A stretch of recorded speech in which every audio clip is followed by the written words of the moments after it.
ku soo dhowaada qaybtii tobnaad ee taxanaha maalmihii tegey anigoo maahir jaamacadan ah ayaa idinla socodsiinaya waxaan fadhiyaa kursi yar oo cidhiidhi ah kuna beegan safka hore ee gaadhiga laakiin maskaxdaydu waxay dhex meeraysaa xilliga gudaha gaadhiga waayo waxaan caqliyan baadi goobaya sida ay ikraan nugu wehelin karto xilligan laakiin jihada aan wax ka goobayo ayaan sax ahayn waana sababta igu dhalinaysa cadhada iyo go'aanada degdega ee daqiiqad walba igu sii xoogaysanaya waxaan dhaafnay kontaroolka magaalada waxaan hareeraha waddada ku sii dhaafnay haween fara badan oo madaxa xaaba ku sita laakiin mid ka mid ah islaamahaas ayaa gacanta ku sidata waxaan mooday boorso yar oo tandharka ah waxa uu istaagay gaarigii kale oo in yar naga yara horreeyey isla daqiiqada ayaan waayey qofkii xaabada iyo boorsada isku wadatay ee hareertaagnayd gaariga waan iscelin waayey calashaan baahida aan u qabo ogaalka qofkaas cidda uu yahay waxayna naftayda kolkaa aaminsan tahay sida aad idinkuba qaar dhegaystayaal haatan malaynaysaan oo waxaan ka simannahay qiyaasta in qofkaas ay noqon karto ikraan oo meel bannaanka degmada ku sugaysay gaariga laakiin armay xaqiiqdu sidaa ka duwan tahay cidna ma ogaan karto arrinkan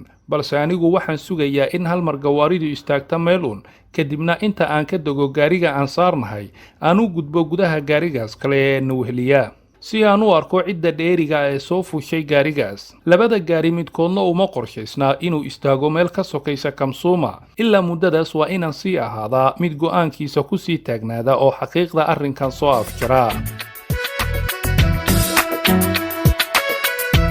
markii aan cabaar sidaa ku sii joogay ayaa waxaa gadaal shaarkayga ka jiiday nin iga dambeeyey wuxuuna ii sheegay inay ii baahan tahay ama ay ii yeedhayso gabadhaas fadhida gadaal gabadhu waa Fardowsa oo cidlootay haddana rabto inaan ku laabto agteeda waan eegay waxay iiga baaqday madaxa iyo indhaha laakiin waan iska indha tidhay kadib buu haddana daqiiqada kadib ruuxii shaarkayga jiiday markaan soo eegayna wuxuu haddana ii tilmaamay Fardowsa oo markaan gacmaha iiga baaqaysa weliba aan u fahmay ujeedka baaqeeda halkan soo fariiso waxay gacanta iigu tilmaamaysaa kursigii agteeda ahaa ee aan ka soo carooday kol hore mar labaad waan inkiray baaqeedii laakiin arrinkaasi waxay naftayda ku ahayd ciqaab waayo waxaan diidayaa inaan tago halka ama kursiga iigu macaan gaariga weliba ay igu baaqayso dadkaas wada jira ruuxa iigu dhow ama igu qaalisan agtayda sidaa darteed waxaan u arkayaa diidmadayda inay Fardowsa ka baran karto cashar aanay mar kale u sahashan weydiimahayga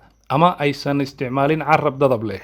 dabcan way aragtay inaan qaatay markan go'aan adag waxay markii saddexaad soo adeegsatay isla ninkii shaarkayga jiidayay intaan aad u carooday ninkii baan ku yidhi si cod dheer ama kore war mar kale ha qaban shaarkayga ma aqaano qofka aad leedahay uu kuu yeerayaa ee nin yahow shaarkayga fadlan mar kale ha qaban cidna ha ii soo jeedin hadalkaygaas cid walba oo rakaabka gaariga ka mid ah si nadiifa ayuu u gaaray ama u maqlay sow intaan hadlaya anigu ma ahayn ruuxa indhaha lagu wada hayay markii dambena sow mar keliya gadaal lama wada eegin si loo wada arko yarta saaran gaariga ee uu la fadhigeedu diiday wiilkan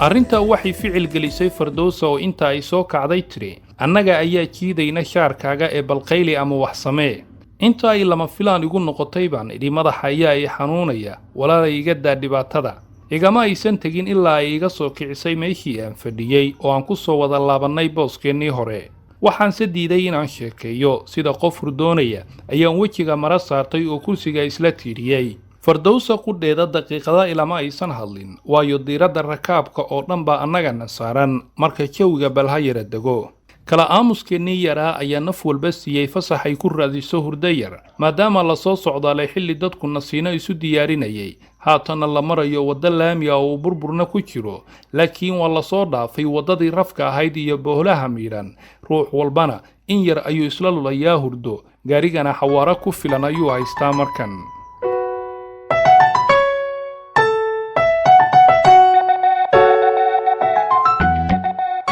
mar dambe ayaa waxaa garabkayga bidix qabsatay Fardowsa waxayna igu tiri ka raalli noqo sidaan kula hadlay hadaayay laakiin waxaa jira hal dhib oo aan kula wadaagin weli kaasoo igu kallifaya inaan keligay mar walba aan fikiro marka waxa aan ka fikirayana hadduu qof iga soo dhex galo uma dulqaadan karo marka walaalow iga raalli noqo si xun ayaan kula hadlay waana kaa caraysiiyey waxaan ka aqbalay cudurdaarka iyo raaligelinta waxaan u sheegay inaan dareemayo xaggeeda waxun inay ka qaldan yihiin weliba fikirka iyo murugada saaran wejigeeda mararka qaar ay haddana diidan tahay in laga garto waa mid aan aniga iga qarsoonayn sidaana waan u sheegay haddana waxaan u raaciyey inaysan u diyaar ahayn inay wax un xitaa ila wadaagto marka sideen ku noqdaa saaxiib caawiya ayada markaan intaas yidhi ayay indhaheeda iila muuqdeen inay ilmo soo dhaafayso laakiin waxay durba saartay maro xijaaba oo isidatay wax hadal ah weli kama hayo waxaad mooddaa in gabadha uu damqayo nabar gudaha ah oo aad u kaaraya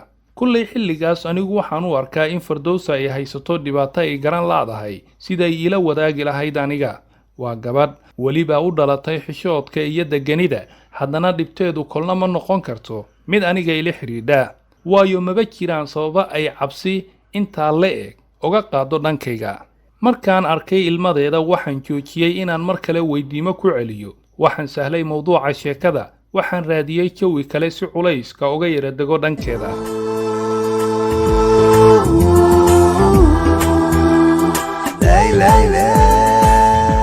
waqti xoogo ah kadib ayay labada gaari istaageen meel isbaara ah oo waxaan dareemayay in gawaaridu taagan yihiin ma ilaawin go'aankaygii ahaa in marka gawaaridu istaagto aan ka dego gaariga aan saarnahay ama aan la socdo oo aan gaarigaas kale ka hubiyo Ikraan laakiin haddana go'aankaygaas aniga oo xusuusta ayaanan fulin waayo Fardowsa ayaa xilligaas si naxariis leh ugu gamacsan garabkayga bidix oo haddii aan dhaqdhaqaaqo waxay waayeysaa xasiloonida yara ay ku heshay hurdada macaan kuna ilowday fikirkii iyo cabsidii badnayd ee haysatay iyada ma garanayo tuulada ama deegaanka la taagan yahay goortaas waxaanse qiyaasayaa inaysan ahayn Kamsuuma waayo haddii ay Kamsuuma ahaan lahayd waxaan heli lahaa carafta geedmiroodka oo uu ka mid yahay cambaha waxaana daaqadaha gaariga soo istaagi lahaa haween iyo carruur wata dambiila cambe iyo geedmiroodyo kale oo iib jabana daqiiqada kadib waan ka sii dhaqaaqnay goobtii waa habeen mugdi ah waxaan filaynaa inaan si nabada ku gaarno ugu dambayn barri aroortii oo ay ku beegan tahay maalinka 13 oo aan ka soo maqannahay magaalada Muqdisho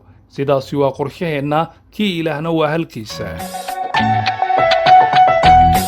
weli ma hubo in Ikraan ay ka mid tahay rakaabka labada gaari midkood laakiin waxaan dareemi karaa in Fardowsa iyo Sundus ay hayaan xogo aan anigu markaas hayn dabcan xogtaas fahamkeeda wuxuu noqon karaa mid soo afmeerta qisada nala soo martay marxalado kala duwan waana midda ugu xiisaha badan ogaalkeeda oo aniga qudhayda sidiina oo kale aan sugayo ma dirqin karo gabdhahan si ay iigu xog warramaan mana ka baaqsan karo ogaalka arrinkan oo aniga iyo idinkaba noo wada muhiima haddaba waa inaan wada sugnaa waqtigeeda oo xilligan soo dhowaaday waa maxay xogta maqan ee dhammaystiraysa qisadan xaggee sheekadan ku dhammaan doontaa maalmihii tegey maxaan kala hari doonnaa la soco qaybta 11 ee taxanaha maalmihii tegey